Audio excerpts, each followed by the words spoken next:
You know what's funny about a perfect life? It's like a perfectly still lake.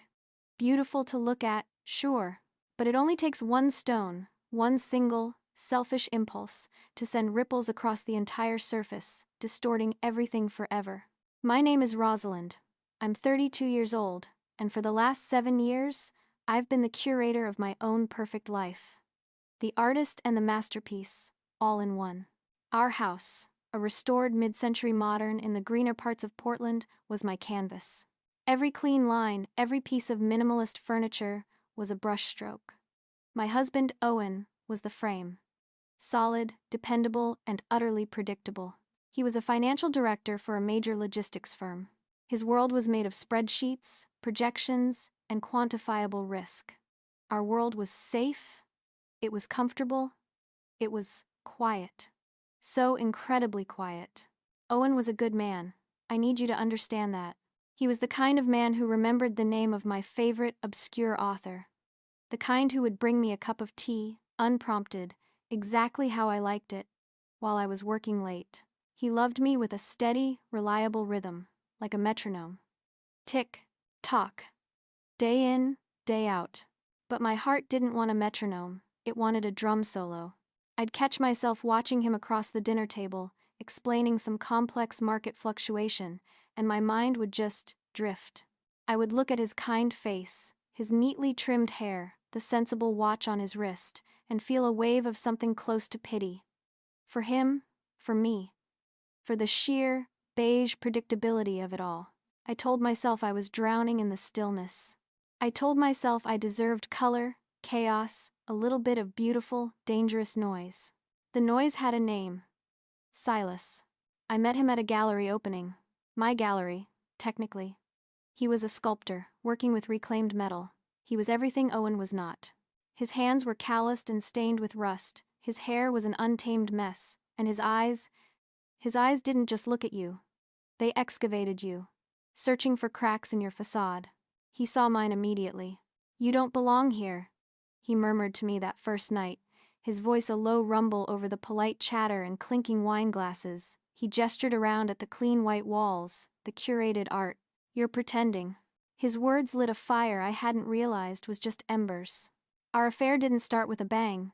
It started with a whisper, secret text messages, a shared coffee that lasted 3 hours. Then, a visit to his studio. It was a chaotic warehouse space that smelled of ozone and hot steel, filled with jagged, beautiful sculptures that looked like frozen explosions. It felt more like home than my own house did. With Silas, I wasn't Owen's perfect wife, I was just Roz. I was reckless. I was alive. I wasn't curating a life. I was just living it, messy and unfiltered. In my head, I wasn't cheating. I was correcting a cosmic error. I was finding the part of myself that Owen's quiet love had lulled to sleep. That's the story I told myself anyway. One Tuesday night in October, the story ended. I came home late, the scent of Silas's cheap cigarettes still clinging to my coat. The house was dark, except for a single lamp casting long shadows in the living room. Owen was sitting in his armchair, perfectly still. My heart hammered against my ribs. I started to babble, some lie about a work dinner running late, but the words died in my throat. He wasn't looking at me, he was looking at his phone, which rested on the coffee table between us. He didn't need to say a thing. He just tilted the phone towards me. The screen glowed in the dark. It was a picture. Me and Silas. Outside his studio, tangled up in each other, my hands in his hair, his mouth on mine. A picture taken by someone, sent by someone. A single stone dropped into my perfectly still lake. I opened my mouth to speak, to explain, to lie, but Owen just looked at me. He said nothing. Not a single, solitary word. And in that crushing, absolute silence, I knew. The life I had curated was over. The destruction wouldn't be loud and explosive. It would be quiet, and it had already begun. The next morning, I woke up braced for a war. I expected shouting, accusations, tears.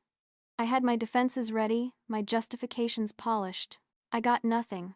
The silence was the first thing I noticed. It was heavier than before. It wasn't the comfortable quiet of our old life. It was a void. Owen was already up. I could hear him in the kitchen. I walked out, my stomach twisting into a knot. He was standing by the counter, dressed for work, pouring coffee into a travel mug. Just one. Owen, I started, my voice sounding thin and foreign in the new silence. He didn't flinch, he didn't turn. He simply finished with his coffee, screwed the lid on, and walked past me as if I were a piece of furniture he had no use for. The front door clicked shut behind him, and the silence he left behind was even louder. This became the new rhythm of our lives. A symphony of unspoken things. He moved his things into the guest room that night. I found him in there when I came home from work, methodically folding his shirts and placing them in the dresser. He didn't acknowledge my presence in the doorway. He was building a wall between us, brick by silent brick. In the days that followed, I tried everything to tear it down. I tried apologizing. I followed him from room to room, pouring out words of regret, my voice echoing in the dead air. He would just move to another part of the house, his posture unchanging, his face a mask of impenetrable calm. I tried anger. I screamed at him, demanding he say something, anything. I called him a coward for hiding behind silence. He just looked through me, his eyes as empty as a vacant house. It was terrifying. It was like yelling at a ghost. I tried seduction. I wore the dress he loved, made his favorite meal. I left the food on the dining table under a cloche. Hours later, I found it untouched, cold. That night, I heard him in the kitchen, making a sandwich for himself. He was systematically erasing me from his life while we still lived under the same roof. He bought his own groceries. He did his own laundry. We were two strangers, haunting the beautiful home we had built together. The house, my perfect canvas, now felt like a tomb. I'd call Silas, desperate for an anchor in the storm. "He's just being childish," Silas would say, his voice tinny over the phone. "He'll get over it. Come over. I've started a new piece I want you to see."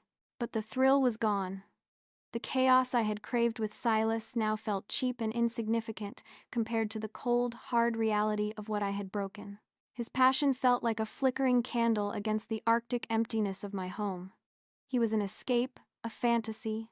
Owen, in his devastating silence, was brutally real. One night, I couldn't take it anymore. The silence was a physical weight, pressing down on my chest, suffocating me. I knew he was in the guest room. I stood outside the closed door, my body trembling. "Please, Owen," I whispered, my hand flat against the wood. "Please just talk to me, yell at me, hate me, just say something." Nothing. I pressed my ear to the door, listening. I could hear it, the soft, steady rhythm of his breathing. Even in his sleep, he was calm. He was ordered, he was in control, and I was utterly, completely alone. Weeks bled into a month. The silence settled in, becoming a permanent resident in our home. It had its own textures, its own temperatures. Sometimes it was a cold fog, seeping into every corner. Other times it was a sharp, jagged thing that made the air feel thin and hard to breathe. The silence gave me too much time to think. Without the distraction of fighting, of defending myself, I was left alone with the truth. My unreliable narration, the one I had so carefully crafted for myself, began to fall apart. I started remembering things. Not the big milestone moments, but the small, quiet ones I had written off as boring. The time I'd had a terrible flu, and Owen had stayed home for 3 days, bringing me soup and reading to me until I fell asleep. The way his face had lit up with genuine pride when the gallery offered me the head curator position. The hundreds of mornings he'd warmed my side of the bed before getting up, just so I wouldn't be cold. These weren't the actions of a metronome. They were the actions of a man who loved me deeply, in his own steady, unwavering way. A way I had mistaken for a lack of passion, because it didn't come with the cheap thrill of recklessness. I saw Silas one last time. I went to his studio, searching for that initial spark, that feeling of being seen. Instead, I just saw the mess. The dust motes dancing in the light, the scattered tools, the unfinished projects. It all looked transient, uncommitted. He started talking about some new woman who'd bought one of his pieces, his eyes gleaming with a familiar intensity. I realized with a sickening lurch that he looked at everyone that way. It wasn't special. It wasn't for me. It was just who he was. "I can't do this anymore," I said, the words feeling like gravel in my mouth. He just shrugged, wiping his hands on an oily rag. "Okay. If that's how you feel." No fight, no passion, no questions. It was that easy for him to let go. I had detonated my life for a man who treated me like an interesting project he had simply lost interest in. The reflection of my own selfishness was unbearable. That night, I hit my lowest point. I drank half a bottle of wine, the cheap kind Silas liked, and found myself standing outside the guest room door again. This time, I didn't whisper. I slid down the wall, my back against the door, and I sobbed. Gut-wrenching, ugly sobs that tore through the silence of the house. I cried for my own stupidity, for the good man sleeping on the other side of the door, for the beautiful, quiet life I had so carelessly set on fire. I cried until I had nothing left. The door never opened. A shift happened after that night. Maybe it was acceptance, or maybe just exhaustion. I stopped trying to break through his wall. Instead, I began to watch him. Really watch him, as if for the first time. I saw the new lines of strain etched around his mouth. I saw the way his shoulders, which had always seemed so broad and steady, were now perpetually slumped, as if carrying an invisible weight. I saw him, sometimes, absently touching the spot on his left hand where his wedding ring used to be. He'd taken it off the second week. I hadn't even noticed until then. He was suffering. His silence wasn't a weapon meant to punish me. It was a shield. It was the only way he knew how to hold himself together while his world fell apart. The foundation of his life, the one he had built with such meticulous care, had been shattered, and he was quietly, painstakingly, trying to survive in the rubble. The realization was a punch to the gut. All this time, I had made it about me. My pain, my suffocation, my punishment. I had never truly considered the depth of his. One Saturday afternoon, I was in the kitchen when he came in to get a glass of water. For a moment, we were just a few feet apart. I saw him glance at a framed photo on the counter, one from our trip to the coast a few years ago. We were both laughing, squinting in the sun. It was a picture of pure, uncomplicated happiness. I watched as his thumb brushed over the glass, right over my smiling face. It was a fleeting, almost imperceptible gesture, but in it I saw 7 years of love and loss. Later that week, I overheard him on the phone with his sister. I didn't mean to eavesdrop, but his voice carried from the study. It was low and tired. "No, I'm not okay," he said. "But I will be." A pause. "It's like discovering the entire foundation of your house is compromised. You can't just patch the cracks. You have to tear it down and start over. That's what I'm doing. I'm starting over." His words confirmed it. This wasn't a game. This was a demolition. He wasn't punishing me. He was saving himself. And for the first time since that terrible night, I didn't feel anger or self-pity. I felt a profound and bottomless shame. The man I had labeled as boring and predictable was, in his own quiet way, demonstrating a strength I couldn't possibly comprehend. The strength to stand in the ruins of his life and decide not to salvage, but to rebuild, alone. It happened on a Thursday, almost 2 months to the day since the silence began. I came home from work to find him sitting at our large oak dining table, the table where we'd hosted dinner parties, celebrated birthdays, and shared thousands of mundane meals. It felt unnervingly formal. In front of him was a neat stack of papers. He looked up as I entered the room. His eyes met mine, and for the first time in 63 days, they weren't empty, they weren't cold, they were just tired. "Resigned?" "Rosalind," he said. His voice was rusty, unfamiliar. The sound of it made every nerve in my body stand on end. "We need to talk." I sat down opposite him, my hands trembling in my lap. This was it. The confrontation I had once craved was finally here, and all I felt was a cold, sickening dread. It wasn't a conversation, it was a briefing.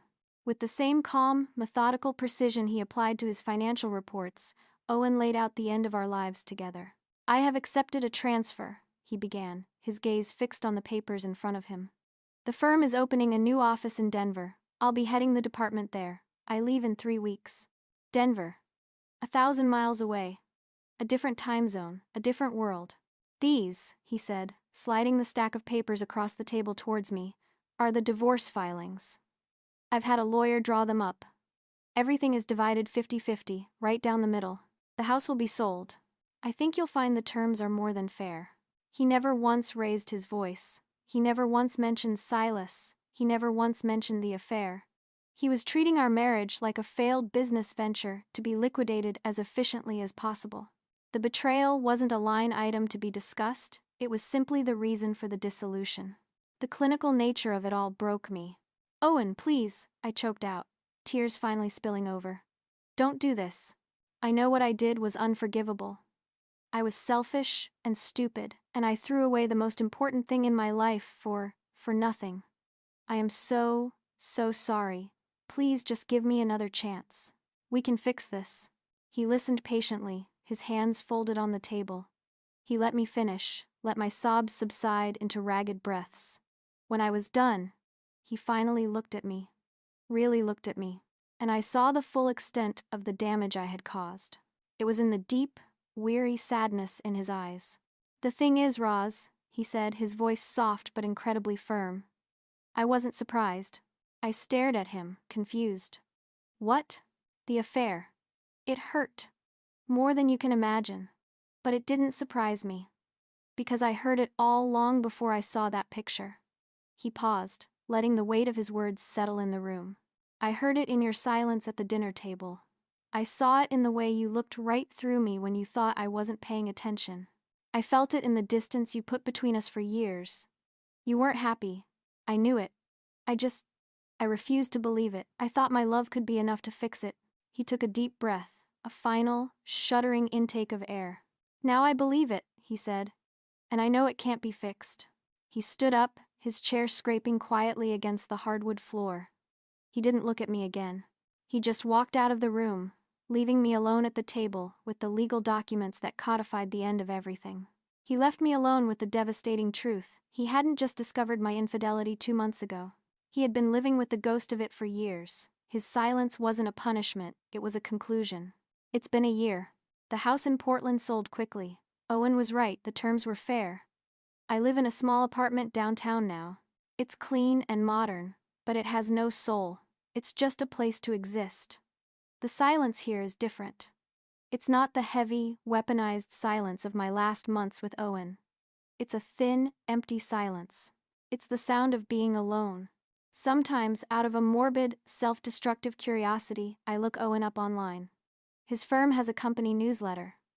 A few months ago, there was a picture of him at a charity event in Denver. He was standing with some colleagues, a polite smile on his face. He looked peaceful. Not happy, not yet. But like a man who had survived a catastrophe and was slowly, carefully rebuilding on solid ground. He was wearing a new watch. I got what I wanted, I suppose. I wanted drama. I wanted passion. I wanted my still lake to be disturbed. Now all I have are the ripples. They lap at the shore of my life every single day, a constant reminder of the stone I threw. I destroyed a good man, and I shattered a beautiful life, all because I was too immature to understand the difference between quiet contentment and a cage. I am the curator of a new exhibit now. It's a permanent installation. The centerpiece is a hollow space where a good man used to be. The walls are painted with regret, and the only sound is the echo of a door clicking shut. They say silence is golden. They're wrong. Silence is the price you pay for your lies. And it seems I'll be paying for the rest of my life.